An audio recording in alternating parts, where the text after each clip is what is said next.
Nový video, další chvilka japování o mikropočítačích. Ve zkratce. Radza ROG 5B, 16 GB RAM, custom retro skříň. Minule jsem proběhnul sestavení a zprovoznění, takže jestli chcete vědět víc, bude dobrý začít tam. Ale už jsem tam nešel moc do podrobností. Dneska budem nerdit.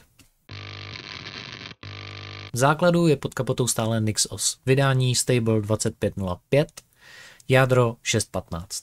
NixOS jsem vybral, protože se mi líbí jeho deklarativní struktura. Podobně jako jsou config fily pro nejrůznější programy, tak tady vlastně celý systém má svůj vlastní config file. Ten se pak dá ještě rozdrobit na víc souborů. Můj config file je trošku peklo a mám v plánu ho přepsat, ale i tak s ním zkusím teď nějak prolítnout, abyste věděli co a jak. První, co chci zmínit, je, že nepoužívám Nix, ale Lix. Rozdíly jsou malý, ale vesměs jde o to, že Lix je psaný s ohledem na nabalování dalšího kódu a snaží se nebejt závislej na technologických gigantech. Takže třeba zdrojový kód nenajdete na GitHubu, ale repozitář si hostuje projekt sám. Mám nastavenou automatickou optimalizaci balíků, takže updaty trvají díl, ale systém celkem razantně šetří místo. Navíc k tomu mažu generace systému starší než 7 dní. Zároveň mám zapnutou hardwarovou akceleraci, aby všechno netahal jenom procesor. Mám zaplý unfree balíčky, protože občas používám programy, které nemají free open source licenci.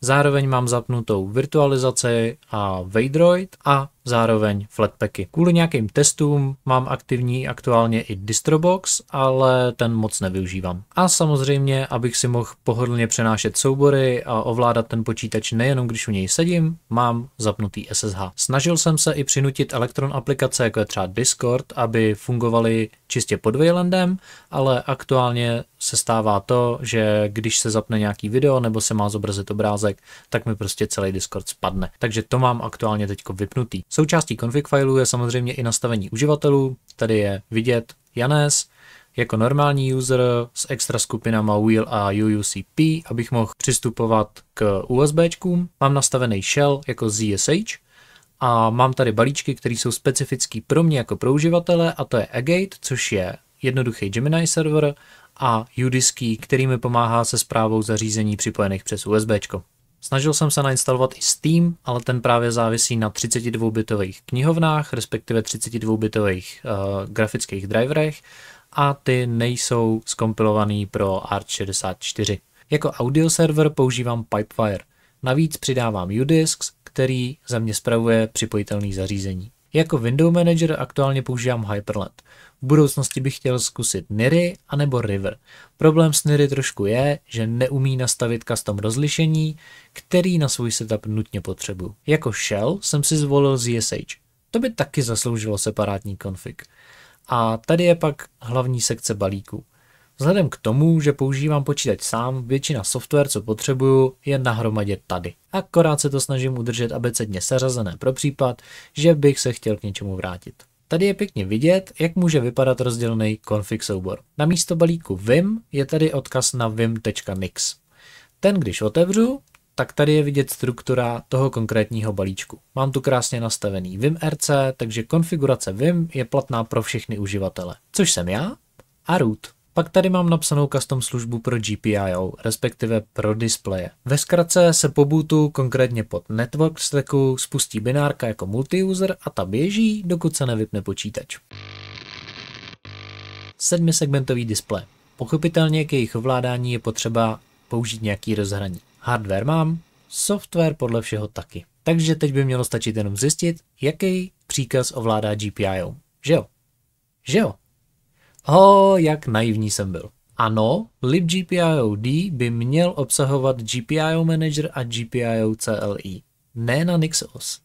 Zjišťoval jsem proč a podle všeho ty tooly prostě nejsou součástí balíčku. Takže jsem udělal to, co by udělal každý rozumný člověk. Vzal jsem úplně nový programovací jazyk, znalost hardware a naprogramoval jsem si vlastní tool. Celý, co to dělá, je, že to vezme teplotu procesoru, zaokrouhlí na celý čísla, převede číslo na správný výstupy na GPIO a propíše do hardwareu. Magic. Během zapojování jsem zjistil, že ne všechny GPIO piny zvládnou plně rozsvítit LED diody. Proto je GPIO takhle blbě rozházený. Šlo by to udělat líp?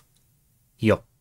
A až bude čas, určitě se k tomu někdy dostanu. Největší výhoda aktuálního řešení je asi ta, že displej nebliká na kameře. Takže teplota by byla.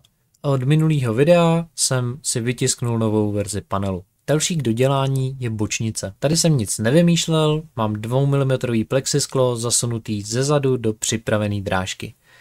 Bohužel jsem to plexisklo uříznul o trošičku větší, takže ho budu muset zbrousit. A jako poslední asi bude potřeba dodělat mechanismus tlačítka. Tam prostě nevím co a jak. Mám problém nacpat všechno na sebe tak, abych mohl použít i slot na microSD kartu.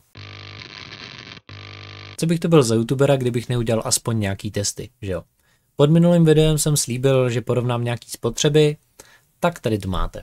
Porovnával jsem spotřebu ROG 5B s 25W Raspberry Pi zdrojem a desktop s AMD Ryzen 5 3600 a podvoltovanou AMD RX 5700 XT 50th Anniversary Edition. Na všechny testy jsem použil StressNG. Ten se dá spustit z terminálu a na rozdíl od Phoronixu nezávisí na 32-bitových balících, takže pro mě ideální nástroj. Pro stres test procesoru jsem použil StressNG Matrix T60. T60 je jen pro omezení testu na 1 minutu a opakuje se ve všech testech. Pro test grafiky jsem pak použil StressNG GPU 1, 3, 5 a 10. Hlavně protože mezi 5 a 10 už nebyly skoro žádný rozdíly. Pro měření jsem použil Electrobox EMF1. Data jsem odečítal na oko, bez nějakého váženého průměru s tím, že když hodnota víc oscilovala, odhadnul jsem nějakou rozumnou střední hodnotu.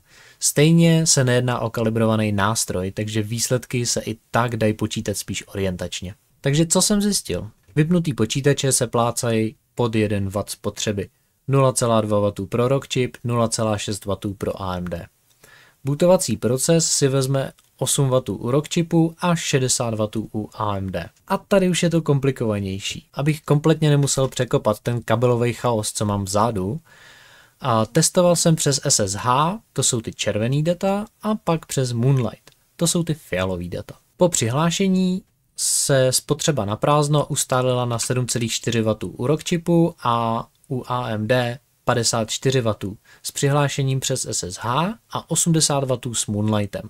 Streamování obrazu se teda řekne zhruba o 16 W navíc. YouTube video na celý obrazovce při 720p zvedne spotřebu u ROG čipu na plus minus 10 W, u Moonlightu na 87 W. Po korekci by to mělo být nějakých 61 W. Prohlížení nečteného webu, co není napsaný jako zločin proti lidskosti, se spotřeba ustálila zhruba na 8,5 W u ROG čipu, 83 W Moonlight. Po korekci 57 W AMD. CPU stres test si na ROG čipu sáhnul pro 16,5 W, na AMD 127 W a s Moonlightem na 146 W, který už do korekce mluví víc, po přepočtu 120 W. GPU stres test si na ROG čipu sáhne postupně pro 10,5, 12,5 a pak 13,2 W.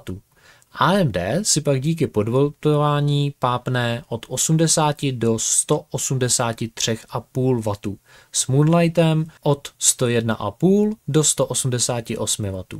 188 je limit grafiky, který mám nastavený v Core Control. Pokud se něco dramaticky nezmění, tohle je poslední video ohledně ROG 5. Zejména proto, že je to až nudně funkční počítač. Nejsou tady potřeba žádný extra hacky nebo zásahy do firmwareu. Já se teď budu chtít věnovat dalším svým projektům. Něco jsem už rozpracoval, něco odložil a byla by škoda se k tomu postupně nevrátit. Vy se mějte krásně a snad brzy. Čau.